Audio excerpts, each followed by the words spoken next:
अस्सलातु वस्सलामु अलैका या रसूल अल्लाह व अला आलिका व अस्हाबिका या नूर अल्लाह सल्लल्लाहु ताला अलैहि वसल्लम। मेरे भाइयों और मेरी बहनों, आज मैं आपके सामने एक ऐसा वाक़या पेश करने वाला हूँ कि ये वाक़या जब अल्लाह के रसूल अलैहिस्सलातु वस्सलाम के सामने पेश हुआ तो जिसका ये वाक़या था, अल्लाह के रसूल अलैहिस्सलातु वस्सलाम ने उस बंदे के ऊपर ऐसा जलाल किया कि उससे कहा कि ए बदबख्त, मेरी निगाह से दूर हो जा, तू नारे जहन्नम का मुस्तहिक है। अल्लाह के रसूल अलैहिस्सलातु वस्सलाम ने ये कहा तो सोचे कि वो जुर्म कैसा होगा, वो गुनाह कैसा होगा। और वो बंदा ऐसा रो रहा था कि उसका रोना देखकर हज़रत उमर रोना शुरू हो गए। फिर आगे उस बंदे के साथ क्या हुआ, इस वाक़ये के अंदर हम जानने की कोशिश करेंगे।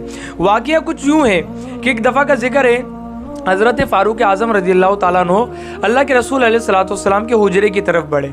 जब अल्लाह के रसूल अलैहिस्सलातु वस्सलाम का हुजरा मुबारक आया तो अल्लाह के रसूल के हुजरा मुबारक के दरवाज़े पर एक बंदा खड़ा था जो बहुत रो रहा था। ऐसा रो रहा था वो कि हज़रत उमर ने जब उसको रोता देखा तो हज़रत उमर खुद रोने लग गए। और रोते रोते हज़रत उमर बिन खत्ताब अल्लाह के रसूल अलैहिस्सलातु वस्सलाम की बारगाह में पहुँचे। अल्लाह के रसूल ने दरियाफ्त किया कि ए उमर, क्यों रोते हो, किस चीज़ ने तुम्हें रुलाया? हज़रत उमर बिन खत्ताब ने कहा, या रसूल अल्लाह, बाहर दरवाजे पर एक बंदा खड़ा है, वो ज़ारो कतार रो रहा है। ए मेरे आका, उसको रोता देखकर मुझे भी रोना आ गया। अल्लाह के रसूल ने कहा, उस बंदे को मेरे सामने पेश करो।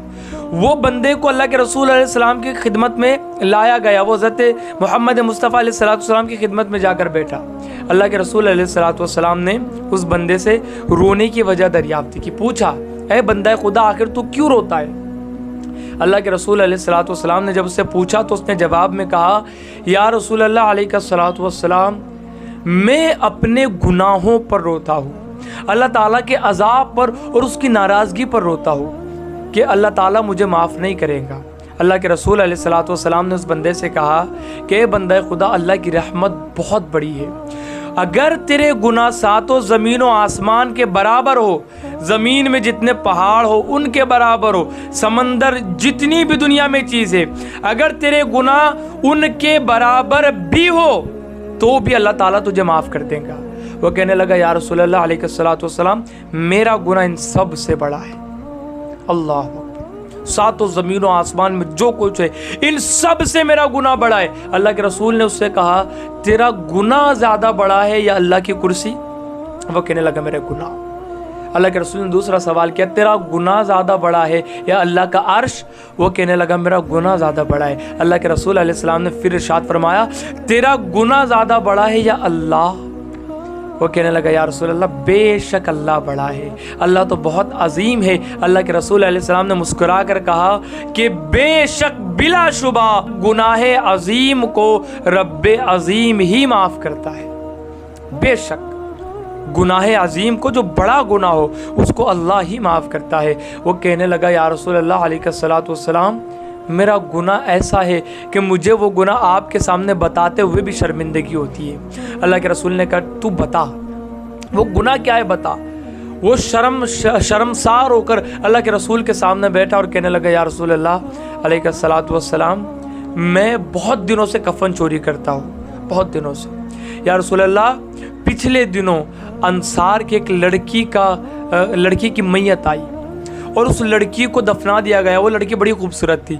मैं कफन चोरी करने के लिए उस लड़की की कब्र के पास पहुंचा और मैंने उसकी कब्र को खोदा, उसके बदन से कफन को निकाला। या रसूल अल्लाह, वो बड़ी खूबसूरत थी। मैं कफन लेकर के जा ही रहा था कि शैतान मुझ पर गालिब आ गया और शैतान ने मेरे दिल में वसवसा डाला कि वो बड़ी खूबसूरत लड़की है, उसके साथ जिना कर ले। या रसूल अल्लाह, मैंने उस लड़की के साथ बदकारी की।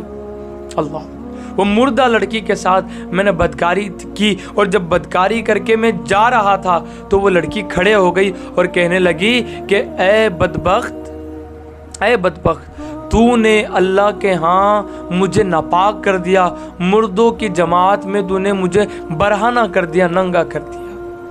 या रसूल अल्लाह, उसके ज़बान से जुमले निकले तो मैं हल गया, मुझे बहुत खौफ हुआ, अल्लाह की नाराज़गी का बहुत डर लगने लगा और मेरा दिल कांपने लगा। अल्लाह के रसूल अलैहिस्सलातु वस्सलाम ने जब ये वाक़या सुना तो हुज़ूर अलैहिस्सलाम ऐसे जलाल में आ गए कि उससे कहने लगे, ए बदबख्त, تو میری نگاہوں سے دور ہو جا اور تو بے شک نارے جہنم کا مستحق ہے۔ اللہ کے رسول جب یہ فرما دے تو بندے کے لیے بچتا ہی کیا ہے پھر؟ وہ بندہ اللہ کے رسول علیہ الصلوۃ والسلام کے حجرے سے باہر نکلا، استغفار پڑھتا ہوا اور جنگل کی طرف چلا گیا۔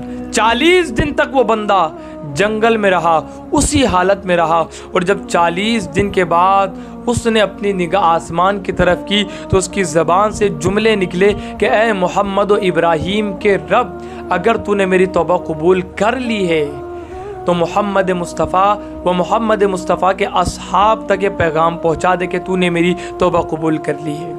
حضرت جبریل علیہ الصلوۃ والسلام آقا علیہ الصلوۃ والسلام کے پاس آئے سلام کے ادب سے اور کہنے لگے کہ یا رسول اللہ، اللہ تعالیٰ آپ سے سوال کرتا ہے کیا مخلوق کو آپ نے پیدا کیا ہے؟ اللہ اکبر! دیکھو اللہ کی محبت کہ اتنا بڑا جرم کرنے کے بعد بھی جب بندے نے توبہ کی، نادم آیا، تو اللہ تعالیٰ نے پیغام محمد مصطفیٰ علیہ الصلوۃ والسلام کے نام پر بھیجا۔ حضرت جبریل سے کہا کہ سوال پوچھو کیا مخلوق کو آپ نے پیدا کی ہے؟ اللہ کے رسول علیہ السلام نے کہا کہ نہیں، مخلوق کو ہم سب کو تو اللہ ہی نے پیدا کیا اور وہی رزق کھلاتا ہے۔ حضرت جبریل نے کہا یا رسول اللہ، تو اللہ فرماتا ہے کہ وہ بندہ جس کو آپ نے اپنے حجرے سے باہر نکال دیا تھا، اللہ تعالیٰ نے اس کی توبہ قبول فرما لی ہے، آپ اس کو بلانا بھیجے اور مزدہ سنائے کہ اللہ تعالیٰ نے اس کو معاف کر دیا۔ یہ اللہ ہے، اگر بندہ توبہ کرے تو کتنا ہی بڑا جرم ہو، گناہ عظیم کو رب عظیم ہی معاف کرتا ہے۔